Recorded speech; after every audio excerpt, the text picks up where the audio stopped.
Հասարակագետ ակտ կոլեջի դասախոս Բահրամ Թոքմաջյանն է մեր հյուրը։ Բարև ձեզ, պարոն Թոքմաջյան։ Շնորհակալություն հրավերն ընդունելու համար եւ կարծում եմ ուշ չէ բոլորի շնորհավորել անկախության տոնի առթիվ։ Այո, քանի որ դա բացառիկ ձևակերպված տոն է մեր պատմության մեջ եւ մենք այլ կոնսենսուս հասարակական քաղաքական չենք ունեցել այս մագարտակի,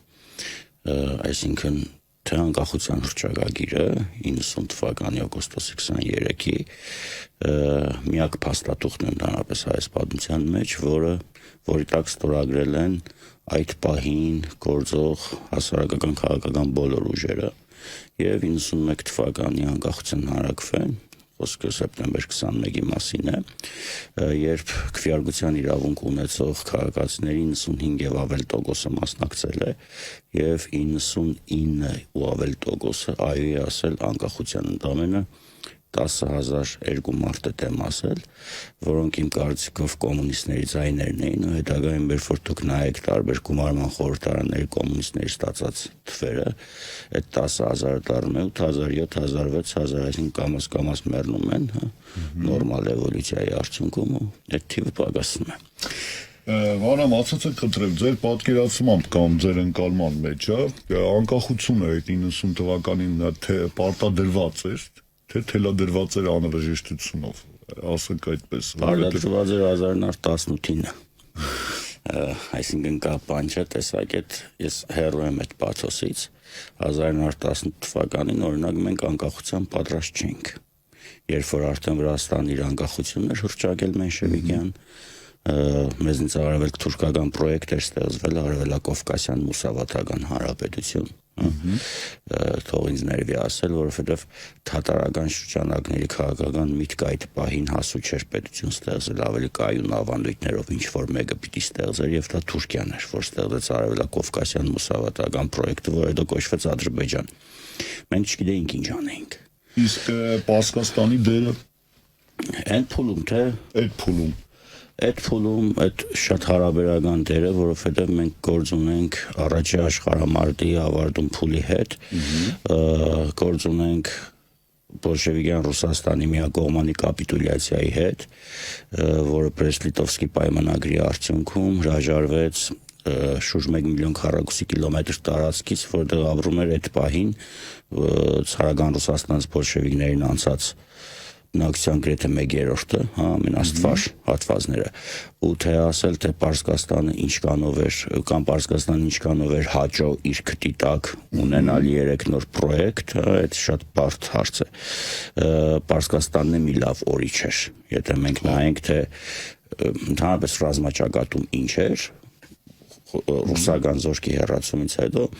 Խոյից մինչև Բաթում շուրջ 2000 կիլոմետր այդ շրջագիծը ընդամենը 5-6 հազար հայ կամավորական ուժերի բանի տակ էին, հսկողության տակ էին։ Եթե դուք կտակ լրացուցիչ հարց, Պարսկաստանը առաջին համաշխարհային պատերազմի ժամանակ դաշնակից էր Անտանտա երկրներին, թե հակառակը։ Պարսկաստանը ինչ որ առումով նեյտրալ էր եւ թատերապ է։ Հետագայում թե շատ ավելի ուշ արդեն Պարսկաստանը կբաժանվի ազդեցության կոդիների, հետո գիտեք արդեն իսլամական հեղափոխություն եւ այլն։ Հիմա վերադառնալով այդ 18 եւ 90 թիվ։ 90 թիվը հասունացված էր, որովհետեւ լավ թե վատ խորհրդային միությունը հատկապես պատերազմից հետո տվել էր կրթություն։ Այսինքն մարդիկ կրթված էին 70-ականներին սոցիալական վիճակը արդեն կարգավորված էր, ուրիշ բան որ դա կարգավորվում էր նաև գողանալու միջոցով, որովհետև պետությունից գողանում էին բոլորը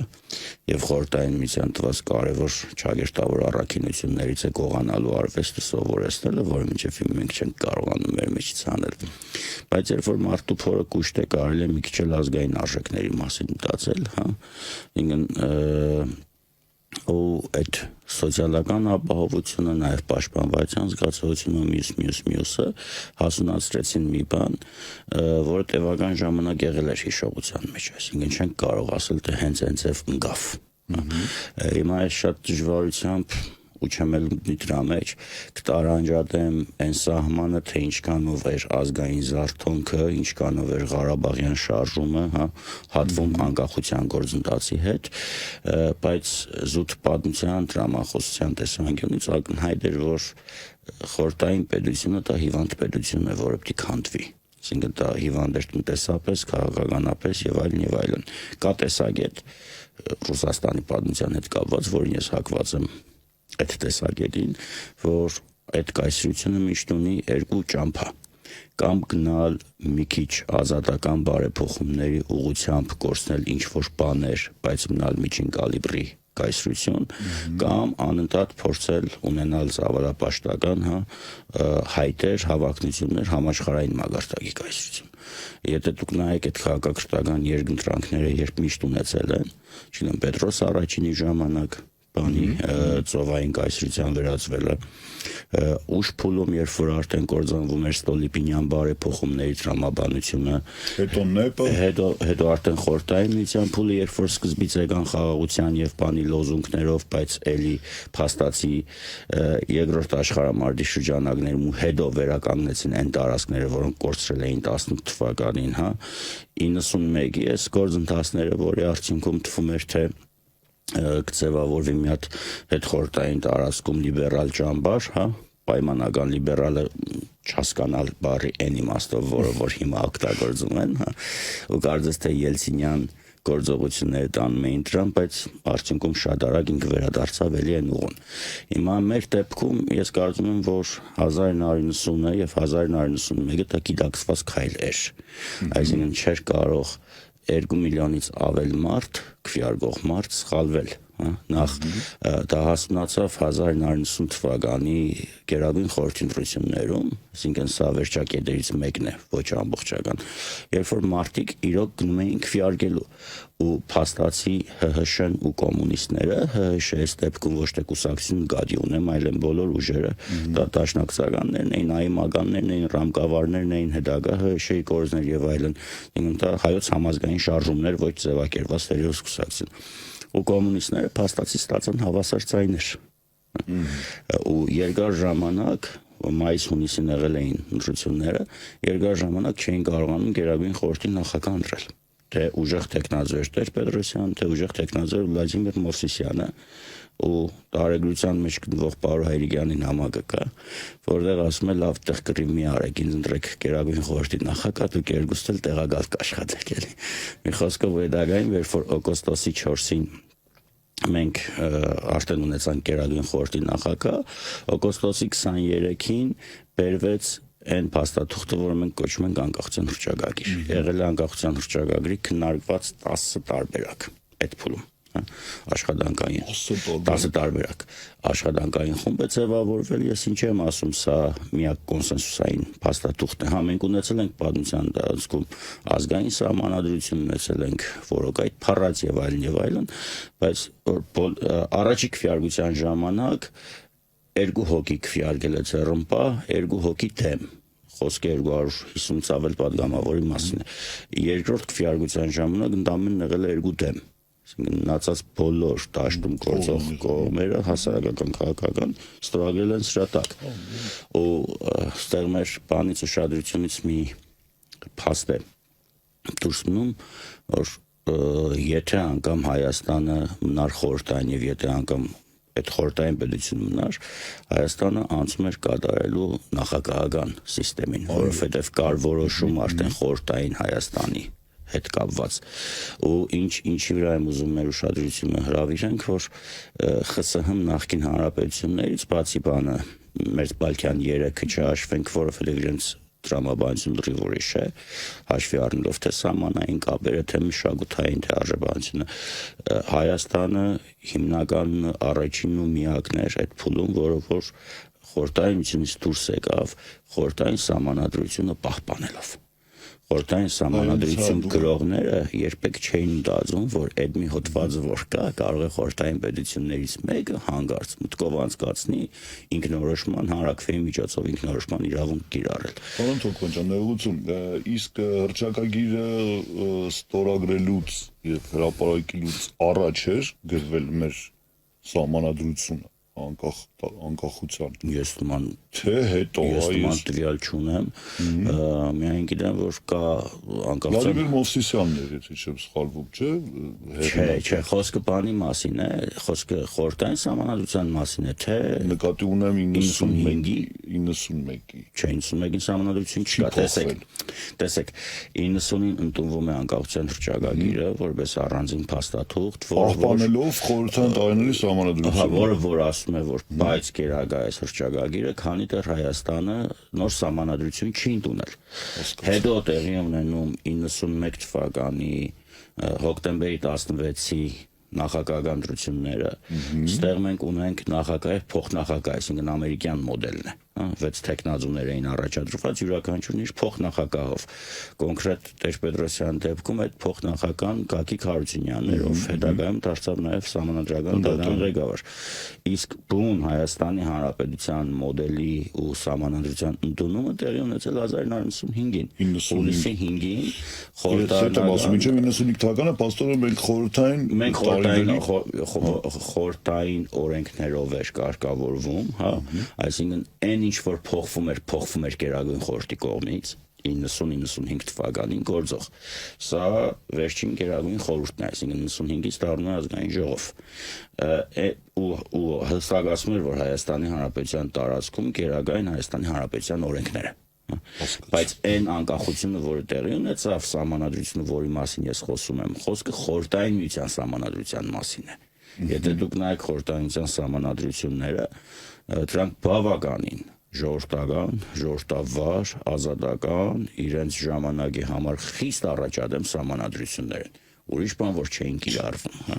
Այս ուրիշ բան, բայց շատ սիրուն գրված սահմանադրություններ էին, էլի մարդիկ նախանձեին այդ սահմանադրություններ ունենալ։ Պարոն Թոքմաջյան, անկախություն երևույթը ինքը անհրաժեշտ է ընդհանրապես, մարդը, պետությունը, անհատը պետք է անկախ լինի, թե կան այլ համակարգեր, որի շրջանակներում պետությունը նույնպես կարող է գոյատևել։ Հիմա հատկապես այս փուլում շատ են քննարկում, որ հադելավ ոչինչ, եթե պետք եղավ մի քիչ էլ բան կանենք, անկախությունը կստորադասենք, պետք եղավ մի քիչ էլ միութենական պետք չէ։ Իմ կարծիքով անկախությունը դա կենսական արժեք է, հատկապես մեզ համար։ Այս շատ մարդկային տրվյալ օրինակ բերեմ, թող ոչ ոք չվիրավորվի, օրինակ ինձ ես երբեք չեմ պատկերացրել պետական պաշտոնյա, որովհետև չեմ պատկերացրել գալստուկ կապել ամեն օր։ Օրինակ դա իմ համար բան է, անկախության բռնաբարում է իմ անձի հանդեպ։ Կոստյում գալստուկով 40 աստիճան շոքին, ամեն օր պարտադիր սափրված, ինչ-որ զգաստ կեցվածքով ես պիտի գնամ միջորդեղ նստեմ, չէ, այդ նոնսենս է։ Հիմա եկեք ես ձեզ հարց տամ։ Աշխարհում գոյություն ունի 5000-ից ավել էթնիկ հանրություն, ցեղ, ժողովուրդ, ազգ, հա։ Դրանցից 15%-ն է ընդամենը էթնիկ հանրության կազմակերպման բարձրագույն դիպաբանության մեջ խոսքը ազգի մասին է։ Մենք այդ 15%-ի մեջ ենք։ Հիմա այդ 5000 էթնիկ հանրությունից 219 կամ մի քիչ ավելն ունի պետություն։ Մեզնից շատ ավելի մեծ ժողովուրդներ ու ազգեր պետություն չունեն։ Տարիներով, տասնյակ տարիներով, հարյուրամյակներով պայքարել են, չունեն։ Հիմա մենք ունենք, լավն է, վատն է, ունենք։ Հիմա ինձ համար անկախություն հասկացությունը դա ազատ շնչելու արվեստն է թեկուզ գիտակցության մեջ։ Ես հասկանում եմ, որ համաշխարհային քաղաքական ասպարեզում լիարժեք անկախ ոչ ոք չի։ Այդ թվում խաղի կանոններ, թելադրողները անկախ չեն, որովհետև տնտեսական, քաղաքական, մշակութային տարբեր առումներով միմյանցից փոխկապակցված են, մեկը մյուսին ինչ-որ բան ունի զիջելու եւ այլն եւ այլն եւ այլն։ Բայց եթե նայենք մեր պատմության էվոլյուցիան, հա, մենք շատ քիչ դեպքեր կդիտենք, կդիտարկենք, երբ որ մենք գնացել ենք գիտակցված անկախության։ Եթե մենք ունեցել ենք պետություններ, որոնք որ եղել են այդ պահին գործող քաղաքական ուժերի կոնսենսուսի արդյունք, օրինակ, Արտաշեսյան թագավորությունը ինչպես է առաջացել Սելևկյանների եւ Հռոմի պայքարի արդյունքում, հա, արանքը կարողացել ենք տեղավորվել։ Արշակունյաց թագավորություն ինչպես է առաջացել Պարտևստան եւ Հռոմի քաղաքական պատերազմների, ռազմական պատերազմների արդյունքում, երբ որ կար կոնսենսուս, Պարտևստանը թագավորի նշանակում է, Հռոմը հաստատում է, հետագայում պիտի նրանք հայացվեին։ Արշակունյաց դինաստիայի հիմնադիրը դա Պարտև թագավորի հարազատ աղբերն է, ազգությամբ Պարտև ծեր լեզվով ասած պարսիկ հիմնվում։ Բագրատունյաց թագավորություն էլի Բյուզանդիայի եւ արաբական աշխարհի կոնֆլիկտի արդյունքում հաստատագրված թագավորությունը։ Հիմա ստեղ այս անկախության լոգիկան ինքը բացարձակ ուրիշ է, բացարձակ այլ կենսական պայմաններում է, բացարձակ այլ սոցիալական միջավայրում է, բացարձակ այլ հետպատմական, եթե խորհրդայնության պատմականություն դիտարկենք, հետպատմական միջավայրում առաջացած բան է։ Ինձ տխրեցնում են 14, 15, 17 տարեկան դեռահասները, որոնք որ պիսետկեկի պաբիկների զրույցները լսելուց ասում են սովետի վաղտ լավ էր։ Այ բալիկ ջան, ասենք դու սովետի ժամանակ պլանավորված քրոմոսոմ չէիր, ինչ գիտես սովետի ժամանակ լավ էր թե լավ չէր էլի։ Մի խոսքով, բայց ձեզ լավ էր թե չէ։ Ես էլ ուզում ես չունեմ այդ սոցիալական հիշողությունը, ինչի չունեմ, որովհետև նախ շատ փոքր եմ եղել։ Երկրորդ աչքերս բացել եմ, ինչ եմ տեսել պատերազմ, այսինքն տեսել եմ այդ շարժումը, տեսել եմ երկրաշարժը, տեսել եմ էներգետիկ ճգնաժամը, հետո տեսել եմ պատերազմը, հիմի ես ինչ ասեմ, ինչն էր իմ համար լավ։ Լավ, իսկ պատմական փաստերի վրա հիմնվելով գիտակցում ենք բոլորս, որ այն համակարգը, ինստիտուտները, որոնք որ ձևավորվել են խորհրդային տարիներին, առաջ են մղել, հա, Հայաստանը։ Բոլոր դեպքերում նկատի ունեմ կրթություն, այն կրթօջախների բազմությունը, որ կա, ենթակառուցվածքները, ատոմակայաններ, մասշտաբային շինարարություններ, ամբարտակներ, չգիտեմ, ջրամբարներ, էլ չասեմ, այսինքն հսկայական ծավալի ժառանգություն ունենք խորհրդային տարիներից, որոնք որ միջև հիմա բանացնում ենք պատկերացնում։ Հսկայական ծավալի ցեվախեղած ճակատագրեր ունենք, հա։ Լավ, որպես պատմաբան ներողություն։ Ես հիմա գնահատական չեմ տա, ինչի չեմ տա։ Իմ կարծիքով պատմական նյութը դեռ պիտի կարծրանա, որ տանք դրա գնահատականը։ Այսինքն ինձ մի պահ թվում էր, թե մենք օգտագործենք այս 30 տարիները, 30 եւ ավել տարիները, որպեսզի այդ պատմական վակուումը լցնենք ռացիոնալությամբ։ Ցավոք սրտի մեր պատմագիտական միտքը, եթե խորհրդային ժամանակա Լենին պարտիա Ստալին այդ դրամախոսության մեջ էր, այսինքն մի ծայրահեղ ռեակցիոնիզմ էր, մեր պատմագիտական միտքը հիմա այլ ծայրահեղ ռեակցիոնիզմի մեջ է, դաշնակցական եւ եկեղեցական, այսինքն լրիվ հագադիր, որովհետեւ եկեղեցին իր հաշիվներն ունի խորհրդայնության հետ, դաշնակցական ասելով այդ կուսակցության մասին չի խոսքը, հա, մտքի ծևի մասին է, իր հագադրություններն ունի։ Այսինքն մենք դեռևս չունենք այն միջանկյալ տարտամությունը, որպեսզի սթափ գլխով ու առանց իրար վիրավորելու գնահատական տանք այդ ժամանակահատվածի վերաբերյալ։ Մենք այդ նույն տարտամությունը չունենք 90-ականների հետ կապված, 2000-ականների սկզբի գործընթացների, հետո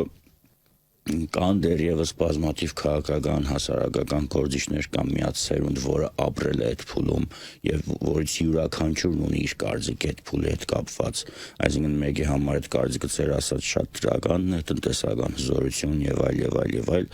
մյուսի համար այդ կարծիքը խիստ բացասական է, որովհետեւ ինքը անցել է աքսորավայրերով կամ հոգեբուժարաններով կամ իր սերունդներն են անցել դրա միջով իր նախնիները, դրա համար ես չեմ տա այդ գնահատականը, բայց այն որ խորհրդայնության ժամանակ բնական էվոլյուցիայի արդյունքում նաև եղել է տնտեսական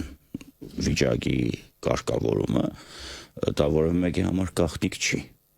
Այսինքն այդ նույն տնտեսական փոփոխությունները հայեցակարգերն եղել են Երկրորդ համաշխարհից հետո եվրոպական գրեթե բոլոր երկրներում, որոնք որ գնացին ռեֆորմների ճանապարհով, մի քիչ ավելի ուշ 80-ականների վերջի արդեն տնտեսական փոփոխություններով դեպի հարավ-արևելյան Ասիայի կողմերը, խոսքը Հնդկաստանի, Չինաստանի մասին է։ Ես չգիտեմ թե ինչ կլիներ, եթե մենք չլինեինք խորհրդային միության կազմում։ Դուք ավտոմատ ասեմ ինչ կլիներ, որովհետև մեր աշխարհագրական դիրքը, մեր հարևանները, մեր հեռավորությունները արևելյան քաղաքակրթություններից կամ արևմտյան քաղաքակրթական մոդելներից չգիտեմ ինչի կհանգեցներ։ Ես մի բան գիտեմ, որ 1920 թվականի դրությամբ առաջին հանրապետությունը չկործանվելու ճոխություն չուներ ցավոք։ Տեսեք, կային կենսական պայմաններ եւ պատմական պայմաններ, որոնց հետ հաշվի չնստեցինք հետագայում Հովհաննես Քաջազունին, Սիմոն Վրացյանը եւ այլոք շատ ազնիվ մարդիկ են, ազնիվ այրեր են, հա, ու իրոք բանտված, չգիտեմ, նույն Քաջազունու որդիներն են զոհվել։ Այս պետության համար նույն Սիմոն Վրացյանը նվիրյալ գործիչ է, անկախ կուսակցական պատկանելիցին զերգսի էլ, ու էլի շատ գործիչներ այդ փուլի կգրեն մեր սխալների մասին։ Հիմա օրինակ ադրբեջանցիները մեզնից խելացի եղան այն ժամանակ 1920-ի ապրիլին, տեսնելով որ չէ աշխարհակարգ է ստեղ փոխվում, շատ արագ բռնեցին Լենինի պոչը, ու հետագայում շահեցին։ Մենք չէ, մենք տարածքային կորուստներով մի հատ էլ մտանք հայ-թուրքական պատերազմ մեջ 1920-ի սեպտեմբերից մի կողմից թուրքերը, մյուս կողմից բոլշևիկները, մի հատ պետություն, որը ունի 300,000 գաղթական, մի հատ պետություն, լավ գիտեք մեր դրոշի գույներն ինչի մենք հիմա մինչև հիմա երրորդը չենք հասկանում ինչ գույնի է, ի վերջո նարնջագույն է, դեղին է, թե ծիրանագույն է, երբ որ եռագույնի որոշում ընդունվեց Հայաստանում պարզապես երրորդ գույնի կտորը չկար, գնացին Թիֆլիսից ինչ հնարավոր երանք կար բերեցին, մինչև հիմա մենք այսինքն այս վիճակի պետություն էր, որի վարչապետը, որը որ գնում էր Ամերիկայի Միացյալ Նահանգներ օգնություն հավաքելու, կառավարություն Սպարտկով փող վերցրեց նոր կոստյում առնելու համար, ու հետո որ վերադարձել էր իր աշխատավարձից պահում էին, հա։ Որ թվականների մասին Քաջազունին, կան դեռ իր դիմումը կառավարությանը, որ խնդրում եմ չեմ հիշում կինը երևի 70 ռուբլի էր ինչ էր հատկացնել Պարտկով գումար, ամիսը 13 ռուբլի էին պահում աշխատավարձից, ինչ որպեսզի կոստյում ունենար գնալու Ամերիկա։ Պատկերացնում եք չէ, պետության վիճակը ինչ պետք է լինի, այսինքն ինքը ինչ կենսունակություն պետք է ունենա, թեգուս բան շատ վատ վիճակում գտնվող կամ քաղաքացիական պատերազմի մեջ գտնվող դեռ էլ Կոլչակ, Թենիկ, ինչ է, բոլշևիկներ եւ այլն, ու մեր քաղաքական հաշվարկը ինչպես միշտ սխալ էր, որովհետեւ Թենիկինի վրա էին հույս դրել, ուստեղ մի քիչ կարող եմ տրամաբանությունը հասկանալ ինչի, որովհետև Թենիկինի գիծ այդ Ռաստովի, այսինքն մեզ ավելի մոդիկ գիծներ, կարմիրները հեռու էին թվում, Մոսկվայում, Պետերբուրգում, բայց պարզվեց, որ բավականին մոտ են։ Այ չխորհրդայնացվելու ճոխություն մենք չունենք, եթե ամփոփեմ այս հարցի պատասխանը։ Այստեղ արդեն հարցն է, թե դու ինչ պայմաններով ես մտնում։ Ցավոք, մենք շատ ուշ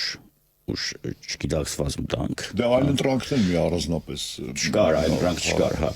Վրացիները էլ ավելի այդ առումով վատ վիճակում հայտնվեցին, որովհետև ամենաուշը իրենք էին, ու Վրաստանի խորհրդայնացումը սկսվեց մեր կողմից, հա, բանվորագյուղացիական հեղափոխության անվան տակ, կարմիր բանակը լոռուց մտավ Վրաստան։ Այդ էլ մեզ ինչ-որ հաջողություն բերեց, բայց հիմա չեմ ասի ինչ հաջողություն, կարևոր չի, եթերային չի, մի խոսքով։ Բայց ամեն դեպքում դա այլ ընտրանքը չկար։ Այդ խորհրդային պետությունը, տեսեք, իր էությամբ դա տոտալիտար պետություն է, ինչ-որ փուլերում վերածված բռնատիրության։ Հիմա Չինաստանին էլ կարող ենք ինչ-որ առումով հաշվի առնելով վարչակարգը եւ այլն ասել տոտալիտար, հա, բայց այլ է Չինաստանի տնտեսական ամինչ մի կուսակցությունով կառույցը ինքնուրույն ենթադրում է, որ տոտալիտար է։ Բայց ցանկացած միակուսակցական կառույցը չի, չէ, որ ամեն երրորդ քաղաքացու տանում նստեցնում է։ Հիմի եթե ես չեմ ասում ֆաշիզմը լավ է, հա։ Չէ, դե ամեն երրորդի մասին չափազանցնում ենք, բայց ինչ ենք չափազանցնում։ Հիմա լավ հիմիկվա Ռուսաստանում, հենց հիմիկվա Ռուսաստանում վիճակագրություն կա, որ յուրաքանչյուր 4-րդ տղամարդ դատված է։ Այս ուրիշ բանի մասին է խոսում, պետությունն է խիստ մոտենում, թե տղամարդիկ են այս արդեն այդ եմ ասում, այս հիմա ոչ թե պետության խստության մասին է, այլ այդ հասարակության արժեհամակարգային մոտեցումների ու հասարակական գալումների, բայց խորհրդային բանում իմի լավ իմ տատի հերը, հարազատ տատի հերը, ընդամենը նստած մի օր տանը հարևանի հետ բողոքել է ռազմական կոմունիզմից, ինչի համար, ասում է հադե լավ կոնե մի երկու հատ կով թողնեին, կթեինք երեխեքին կատտայինք, 14 տարի հագահեղափոխական հոդվածով, հիմա ինձ ով ինչ ուզում է պատմի, ես այդ հիշողությունն ունեմ, ինչի մենք փշեր ունենք, որոնք չենք կարող հանել, հիմա մեր ցավոք հավաքական հիշողությունը պայմանավորված է նույն ցեղասպանությամբ, նույն բռնաճնշումներով, ինչ ուզում ես արա, ինչ ուզում ես փաթեթավորի, մեկ է մեր բոլորի հիշողության մեջ կա, որ մենք ցեղասպանված ժողովուրդ ենք, դա մեր հավաքական հիշողության անկյունակարից մեկն է, հիմա յուրաքանչյուրիս լոկալ հիշողությունն էլ պայմանավորվում է, բացի հավաքականից, իր ունեցած ժառանգական գծով, հիմա իմ մեջ դա է պայմանավորվում, բայց մյուս կողմից էլ, իհարկե մյուս կողմից էլ մորական պապս եղել է նվիրյալ կոմունիստ, որին որ բանակ չեն տարել, սրտի խնդիր է ունեցել, դրանից ված զգացած, դե քաղաքական ընտանիք է եղել, ինչ որ բաներ ունեցել է պահած, ոսկիներ, այդ ոսկիները ինչ ունի, ոսկիները տունը վաճառել է, ու Նելսոն Ստեփանյանն որ ինքնաթիռով որ զոհվեց, վրիժառու այդ մստիցել է ինքնաթիռի մասն է խոսքը, այդ արել է իմ պաբը եւ Հացիկ գյուղի կենտկոմի ղեկավարը, այսինքն այն ժամանակ եղել է 24000 ռուբլի, 18000-ը տվել է պաբը, 6000-ը ինքնաթիռը, ու այդ կա գրած։ Դա առելի մեծ գումար է։ Գիտեմ, այն ժամանակվա համար առելի մեծ բաներ, Վլադիմիր Գուրկին հետազոտող կա, ռուս հետազոտող, որը այդ ամբողջ պատմությունը շատ հանգիստ պատմում է, այսինքն ես ունեմ նաև այն մի հիշողությունը, այդ պետությանը նվիրված պապ։ Ես ուղղակի ուզում եմ Դովլատովի խոսքերը հիշեցնել, ասում են իհարկե նա հետաքրքիր միտք է ներկայացրել իր գրքերից մեկում հիշողությունների մի ժողովածում, ասում է Ստալինը իհարկե հրեշ է, ինչ խոսք, բայց ով է 3 միլիոն դանոսները գրել։ Պատկերացնում եք այդ մատնիչները ժողովուրդն է եղել, այսինքն այնպես չէ որ հիմա NKVD-ում նստած իրանք իրենց ձեռքով այդ դանոսը գրում են, հետո գնում ձերբականում են։ Սա հասարակության ընդհանուր երևույթ է։ Հասկանում եմ միտք ուրեկնում, բայց այդ հասարակությանը այդ ժողովուրդ ասվածը շատ հեղեղուկ բան է, զանգված է։ Բոլոր պոպուլիստները օգտվում են այդ ժողովուրդ հասկացությունից, ժողովուրդն է մեզ ընտրել, ժողովուրդն է որոշում, ժողովուրդն է գրել, շատ հեշտ է մեղադրել անդեմ զանգվածին։ Դրա հագադիրն էլ մեր գյուղերից մեկում Ֆլանենց Մգոկար գրող բան չեկիստ մարդուն որ տանում էր ասում էր հոդվածը գիտես դա թելադրեմ գրես հիմա շատ այդ ամեն շրջան ուներ իրենը բայց ինչի ուներ որովհետև այդ համակարգը մարդուն սարքել էր տանոս գրող եթե դու չես գրում այդ տանոսը հարևան է քո վրա գրելու որոշի կամ դու ես մարդուն փուրը տալիս վախի կամ ճշմարիտ մտնոլորտում ես սա մասն է խոսքի մի օրինակ բանի չնայած Վազգեն առաջինը երբ որ ռոքեր տակից հովանավորում, ինչի տանոս գրող չկար կամ կար մենք չգիտեինք կամ չի պահպանվել, որովհետև ինչ որ միջավայր էին մարդիկ ստեղծել, որ իրար հետ համերաշխ էին։ Հիմա լավ, այս 90-ականներին կամ հիմա ինչի իրար վրա տանոս չենք գրում։ Չէ, բողոք գրողներ միշտ կան, ցուցմունք տվողներ միշտ կան բոլոր հասարակություններում, բայց համակարգերը դրան միտված չեն, չէ, անպայման չի, որ հարևանիդ փուրը տաս, որ դու լավ ապրես։ Հեչ անպայման չի, բայց մեկ է հիշողությունը մեր մեջ նստած է։ Չեն գրում, բայց հիմա տեսախցիկներով եւ ամեն ինչով պետությունը շատ լավ ամեն ինչ վերցնում է։ Բոլոր կողմերն ունեն այդ ռեսուրսները, բոլոր, այսինքն հասարակական դաշինքի բոլոր մասնակիցներն այդ ունեն, բայց հիմա տեսեք, կներեք համացանցում գրառում կատարելու համար, եթե մարդուն իրավապահ մարմինները բերման են ենթարկում եւ հարցաքննում են, դա նման չէ մի տեսակ դանոսի հետևանք Չէ, դանոսը լրիվ ուրիշ բան է։ Դանոսը այն է, երբ որ այսինքն մարդու միտքը, որ ազատ արտահայտվել է։ Միտքը, տեսեք, ես եթե անգամ համաձայն չլինեմ ձեր մտքերի հետ, ես պիտի պայքարեմ, որ դուք ձեր կարծիքն ասեք։ Սա իմ համոզմունքն է, այսինքն կամ դուք հակառակը պիտի լինի։ Բայց եթե վերադառնանք այդ դանոսի մշակույթին, դանոսը կոնկրետ մարդուն վնաս տալն է։ Այսինքն դու չես կա մի ամբողջ թաղամաս առավոտ արտանում է չկա։ Խոսքը երրորդ մասի բաների մասին է, ներկախտյալների։ Այսինքն մենք ունեցել ենք Սփյուռքից մի քանի ալիք, չէ, գաղթականների, որոնք որ խապնվում էին այդ գովազդին, որ եկեք ձեր խորհրդային պետությունը Հայաստանը շենացրեք, արդեն մենք ազատ ենք, վայել իմպերիալիստներ, մարդիկ ինչ ունեին, ծախում էին, ստեղ գալիս էին, մեղադրում էին տաշնակ ցագանես, հնչագես, մյուսնես, ստանում էին Սիբիր։ Սա էլ կա, այսինքն ես չեմ ասում, թե եկեք, ես շատ ներմիտ կլինեմ, եթե խորհրդային միությունը նայեմ միայն այս պրիզմայի տակ։ Դա հսկայական մշակութային շերտեր են, հասարակական շերտեր են, տնտեսական շերտեր են, քաղաքական շերտեր են, դա մի բան չի։ Այսինքն եւ դա մի եթերի գնահատման բան չի, եւ դա 20 հատորի գնահատման բան չի։ Հիմա